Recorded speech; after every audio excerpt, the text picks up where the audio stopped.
have a real skeleton behind us just to talk about philosophy in depth. It goes well. So here's a breakdown of our conversation. We'll run through questions like, when did you start philosophy? What are the criteria of philosophy? What is the difference between philosophy and ideology? From there, Alara and I ping-pong a lengthy, differing, and nuanced commentary on surviving academia, individuality, the crushing element, and even a brief ode to conservatism. Towards the end of the video, we answered 2 questions by Liz and Sue and ran out of time as most students do in a borrowed space. This one was magical though. So let's please thank Alara again for her time and for her generosity of spirit. Let me present myself to you also. I'm a philosophy student. My name is Alara. I'm doing my 2nd degree right now in logics, and I'm preparing for my master's this year. Hopefully I will continue in logics, but I applied to many different master degrees. We'll talk about that for another video. Yeah, well, because we already have a lot to talk about. Yeah. So the person who owns this studio, her name is Anne-Karine. Yeah. And it was just like, I was like, oh, we need more questions. Because we have 2 from YouTube. Yeah. And also I asked Alara to come up with one, but I'm just like, why not ask an artist what they think about, when they are confronted with 2 philosophy students. Yeah. All right, so when did you start philosophy? For me, it has been a long time actually, because I already did start philosophy in my own country. And then I moved in Paris and I restarted philosophy. So now it's been 10 years. Yeah. Because when Anne-Karine asked that, I was just literally thinking like when we started le bac, la licence. Yeah. When did we start la licence? And I was like hearing her talk, and I was just like, no, it doesn't fucking start with like a fucking degree. Yeah. It starts with like books that we pick up. Oh yeah, that's for sure. Give me something concrete though. Like let's just say your first philosophy book, like even if it's like a roman. Oh well, I don't think that you guys would have the reference actually, because it's a Turkish book, right. But it's called The Eighth Color. Yeah, that's interesting. In Turkish it's 8. renk. Uh-huh. It's called The Eighth Color. Yes, already from the title you can understand that it's like outside of the box a little bit, like because we had already know 7 colors, etc. But yeah, I started with that book because it was talking about this actually a psychology major who was working with this very rich girl who was a very troubled person, and it was a very philosophical book because it was talking about freedom for the most part, and it's such a important subject for my country, and that I was very affected by that. It's interesting that the first thing that you think about, you're like, oh, the reason why it's philosophical is because it talks about freedom. Let's just jump to like the question of like, what are the criteria of philosophy? Because we went into this thing where it's like, you described it as utile, like a tool. And for me, I'm just like, no, it's a passage. Yeah. So then tell me more about the criteria of philosophy. I don't think it is just a tool. I think that it should be used as a tool to solve some problems, and it can be. And for that, we need to define it in a nice way, and we need to understand like the intricacies in it that can help us to solve other things, but I don't think in itself is just a tool. Like I don't think it's a mean to an end, I think in itself it's already an end. Just like a philosophical endeavor in itself is kind of necessary for human beings, because we really start in a very early age to ask these philosophical questions about the meaning of life and what's going to happen after death. And especially if we encounter death in an early age, like really things get much more philosophical than we can imagine, Maybe I'll pose this in a different way, where I asked a different question.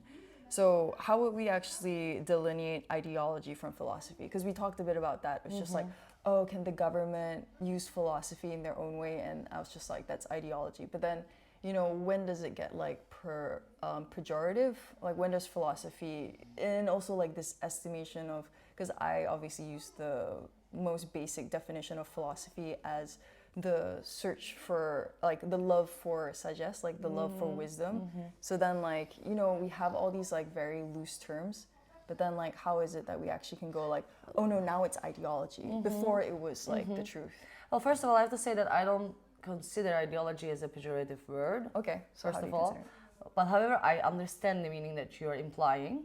So I would like to first answer to that, the difference between ideology and philosophy. If we have to call it ideology, well, philosophers would call it doxa, or like the opinion. No, ideology is not doxa. No, I believe that like it's a constructed way of doxa, because I actually believe that ideology is the thing that keeps you in a certain point of view about the world, and philosophy is the thing that pushes you out of the point of view about the world, right?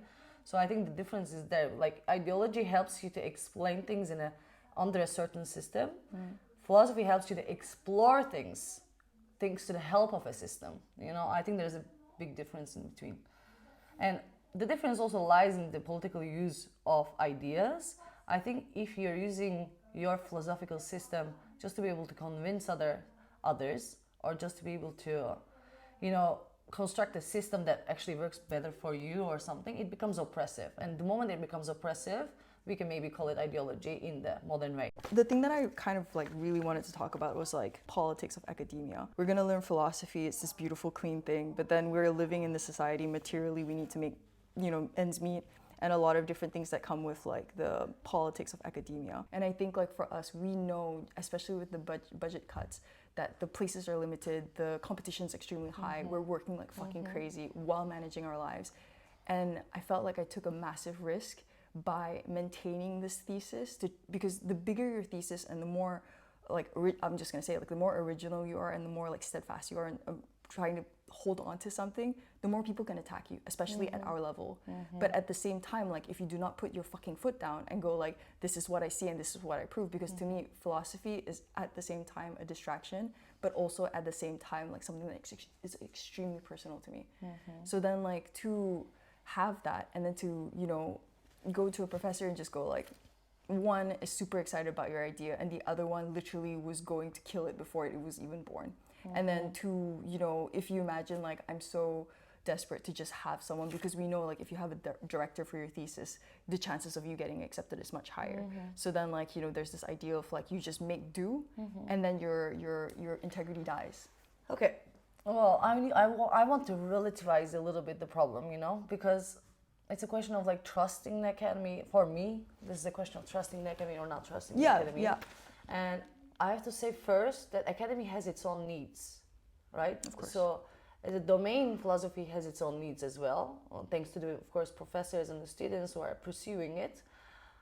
But basically what happens in school is that teachers are trying to direct us to a position where we can be the most useful for the academy. Yeah. And I cannot really judge them for that thing. I cannot really judge them because I actually think that feeling so entitled to your own opinion and your own research and your own problems is a very individualistic point of view, So I believe that like there is an aspect, a very big aspect of philosophy, or us doing philosophy, that is societal, that is political, and that is about community. And that's not about just us and our philosophical questions or our search for meaning or truth or anything like that, but is our search for meaning as humanity, right? No, but again, like when I write something that I think is, how I see things, it's original based on the people who don't see things the way that I do see things.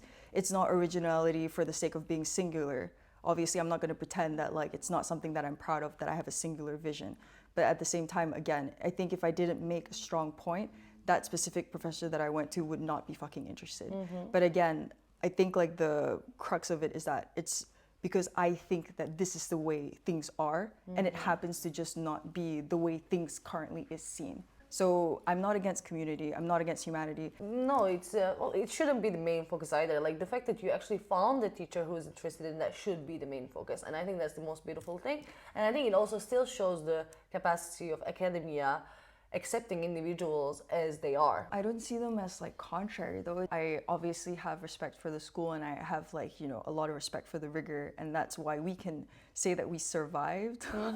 Yeah, you can be proud of yourself for doing that. Yeah, but at the same time, if we're gonna claim that this is a school that encourages philosophers, encourage philosophizing is what I'm saying, and not just methodology, not just sucking up to the fact that it's a grand institution, and like actually permit. And again, blessed, I had like multiple professors who are just like, save your thesis, it's really important here. Yeah. That's really interesting. There you go. But I'm just saying, that is beautiful. What I was just trying to highlight, and I'm not saying it's the majority of the case, but I'm just saying like there is an extremely crushing element to academia. It's awesome to be critical and of course point out the negative things so that we can actually like develop it and make it better and work on it and have some kind of progress in it. So it's very, very important what you're doing. And I'm of course I had teachers where I got really bad grades, even though they were like noting each time on my papers, saying that I have such great ideas and I have such great knowledge in philosophy, even in history of philosophy, but just because I couldn't apply the methodology enough, etc.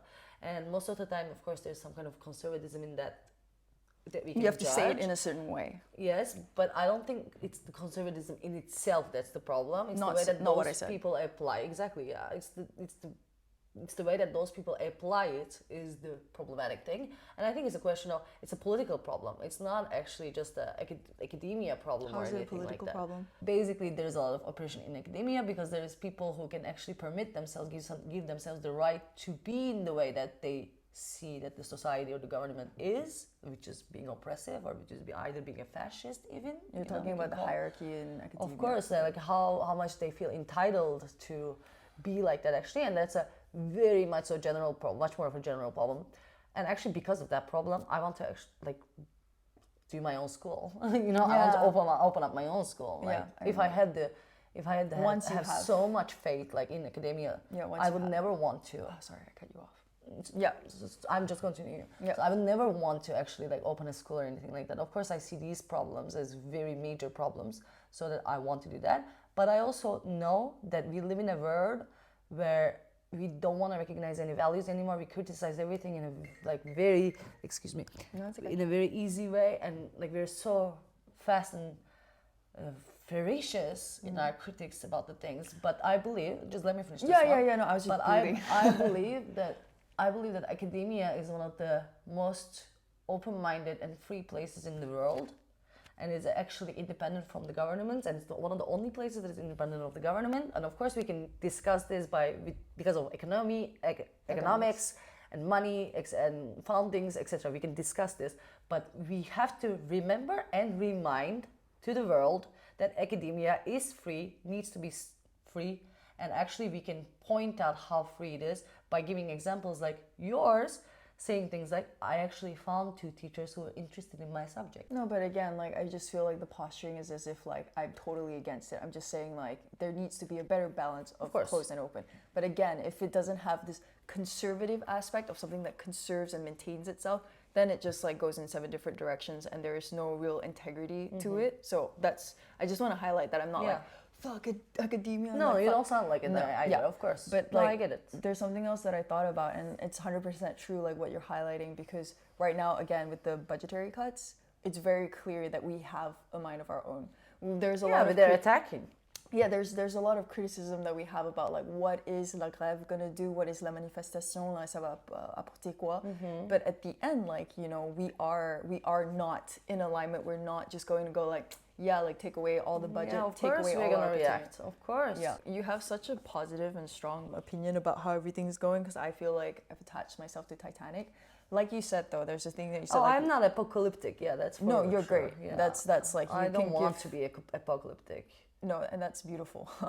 Well, I do believe in an imminent apocalypse. Like I do believe that end is present, right? Like death is present as much as life is.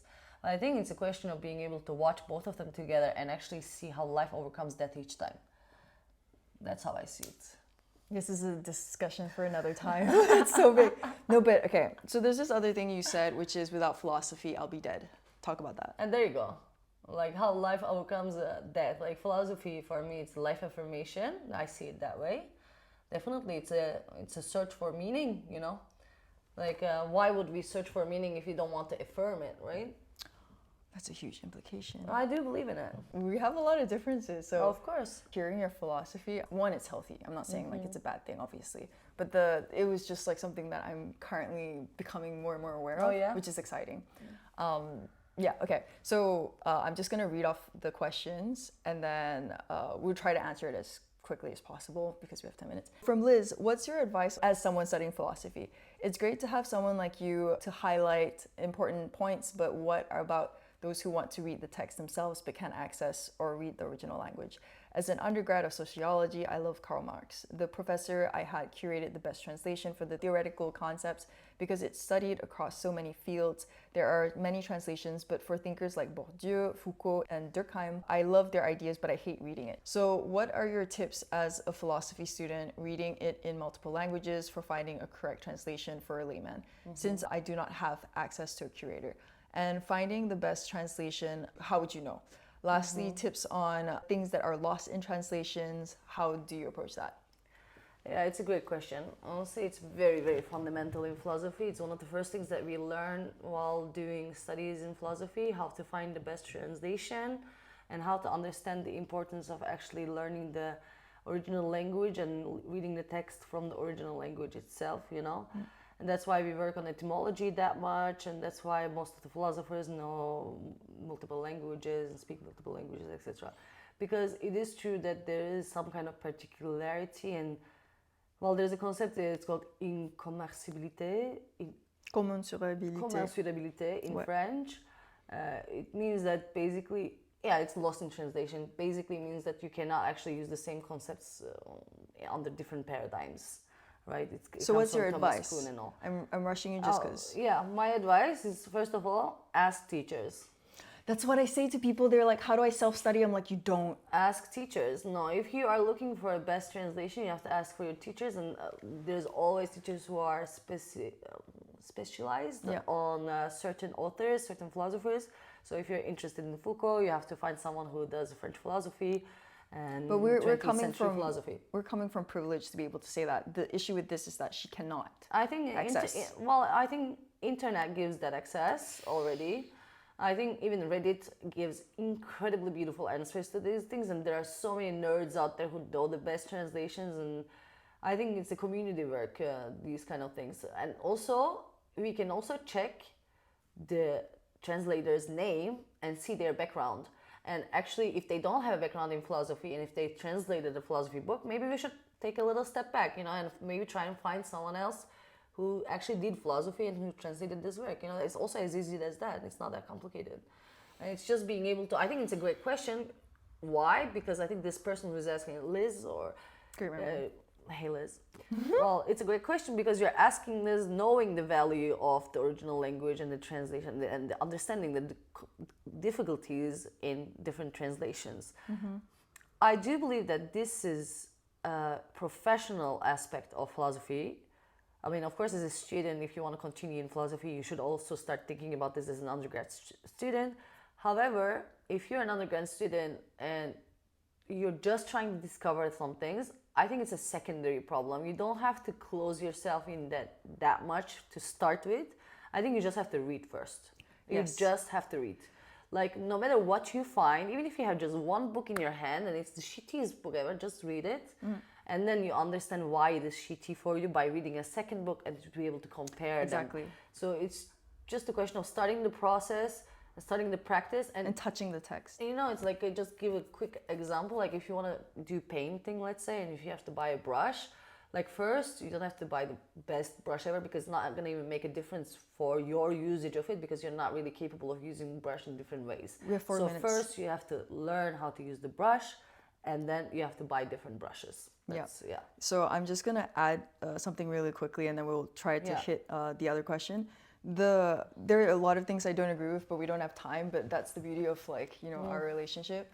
But I will definitely agree with, like, do not stop yourself just because you're like, I'm not going to read the perfect thing, like, you know, I'm not going to, because again, like, for you to be able to compare it, you need to read. And I always, like, say this to people, I do not fuck with professors who tell me the text is too complicated, don't even bother, just read the commentary. Do both. Read the text directly. No. Even if you don't Who understand. says that? There are a few. Oh, wow. No, that's why you gotta also, like, know who to listen to. Like, because everyone has their own different approach, right? It's such a long tradition. Obviously, everyone has different approach. But I just really want to finish to move on to the next thing. But yeah, read the text, even if it's deformed, even if it's horrible. Just touch the text. This is from Sue. Do you think there is thought without language after having acquired it? This is awesome. Yeah. This is a perfect question. Yeah. If so, what kinds of forms, if any, do you think it takes? If not, how would you go over the state of mind in which we seemingly just act and react to what is happening around us without the need to linguistically process it? Could be something like flow state, or just the alienated, detached actions of someone that does pretty much the same thing every day? It's a perfect question. There's a 20th and 21st century philosopher. I don't remember her first name. Her last name is Nussbaum. Martha. Yeah, exactly. Well, she talks about that because she tries to make the limits of rationality a little larger than we've known before, and she's actually having I believe, a feminist interpretation of that, and actually trying to include emotions in that. What I'm trying to say by that is that we learned and believed for so long that rationality was built with language, and of course in linguistics and all, like this is almost like a rule From Hegel as well. It's like impossible to escape. Even in Wittgenstein, of course, like No, it's almost like a rule. However, I think we can see things differently, because I think that even to be able to learn the language, like we need to be able to form thoughts, just even to be able to start. But you know the definition of, like, you know, the thought itself is a sentence. Have you heard of that? Yeah. So it's like, how do you escape this definition of a thought being a sentence? You come out, you redefine rationality. That's what I'm trying to like give as a direction, you know. Yeah, like if you try and imagine a rationality outside of a linguistic sphere. Wait, so thought to you is rationality? Of course. You can't. Of course. But then if you say that, then irrationality can't be a thought. What do you mean? If a thought implies rationality, well, then you can't have an irrational thought. Well, it means it depends on how you define thought, you know. That's why we have different definitions of thought and doxa, or opinion, right? Like knowledge and opinion, etc. That's why we have different definitions of these things. But yeah, I definitely believe that irrational thought is an oxymoron in itself, you know.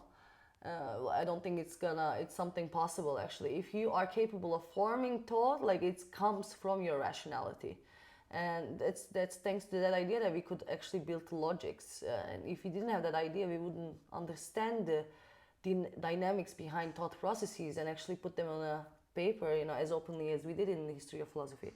So I definitely believe that they are intrinsically connected, thought and rationality. However, I do believe that they are outside of the linguistic sphere. I do believe that they have a different connection with experience and phenomenological experience, like in the way that we live it in our subjective world, and it doesn't depend on language. Language helps to develop it or make it even more profound than ever, but it's not the necessity for us to be able to form it.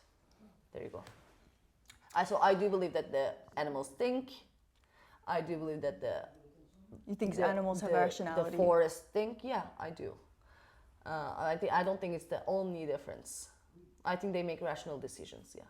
I think we have to go, but I'm gonna, obviously, because I'm a Wittgenstein baby, so like. No, I love Wittgenstein, by the way. But but you're obviously entitled to like someone and have like you know different perceptions and overcome him. Yeah. So for me, it's inseparable.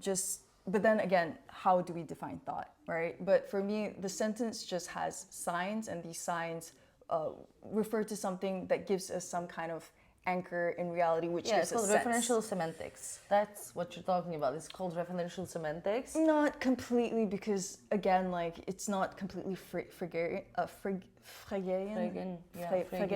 Yeah. Wait, like I'm not completely Freudian, but again, Wittgensteinian, it's outside and it bypasses linguistics.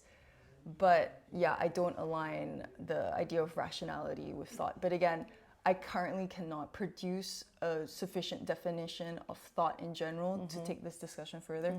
And also, I think we're going to overstay our welcome if we talk a lot further. But let me finish this. Okay. Let me finish this by just saying that there are emotions are like defined by Nussbaum herself, defined as like a package of thought, package of rationality. So she thinks that we need to unpack that situation through language.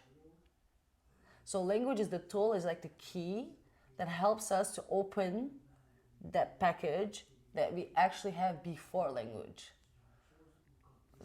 and it's like cutting edge philosophy because it's 21st century philosophy. And of course, Wittgenstein finished his book saying that don't talk about the things that you cannot talk about. But that's just the Tractatus. That's Right. like first Wittgenstein, though. We don't define No, Wittgenstein based on but the it first. means something, you know, like Of course, but we don't do it based on like the very first book. He's written No, so but I love much that. after that. I love that he said that. Of You know, course. it means a lot to me, and it actually makes me think like, what can we not talk about?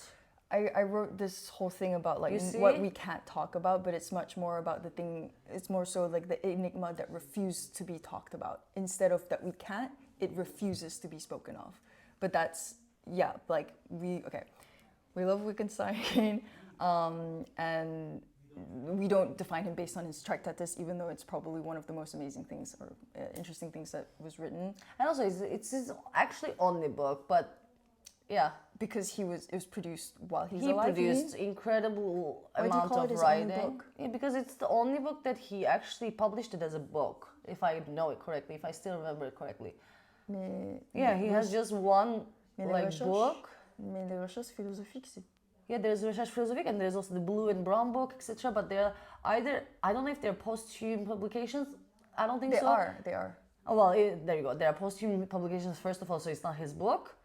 First of all. Second of all, it's just Wittgenstein was a guy who just wrote and wrote and wrote and wrote. So of course, like, we made books out of it afterwards, but he didn't publish it as a book. So I think he just published one book, one and only book, which is Tractatus. Yeah, that's the only one that he published. Yeah, there you but go. I don't define it just because it's published posthumously. That I it's not do, his. because it's his choice. I respect him, you know. I don't see how that's not respecting his choice. But maybe because No, his but will is not there. because if he considered other works as books, like he would just publish them as books. He didn't consider them as books. He didn't publish them. There are a right? lot of philosophers who don't publish their books Because they don't consider them as books. That's what I believe. I think it's more nuanced than that. Yeah. But again, But he had all the chances. Like, it's not a question of privilege for him, at least, because he had all the chances to be able to publish. now we're getting into introspection. We don't know. Oh, he had the privilege. I No. do I'm know. just like as in the reason why you choose not to. But Oh, I we're think gonna- he says it also. That's also another thing. I think he says it in one of his writings, like why he chose not to publish, why he chose not to make another book and everything. I think there are informations about that, but yeah. I don't remember it perfectly, so I wouldn't be able to say it. Okay. Bonjour. Okay, Bonjour. on finit. Oui, merci.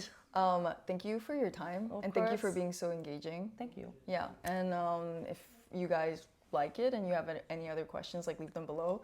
And then it seems like Alara is like completely happy to do more of these. Yeah, of course. No I would love pressure. to. Of course. Yeah. Okay, all right. Yeah. Have See a you great guys day. soon. Bye. Ciao.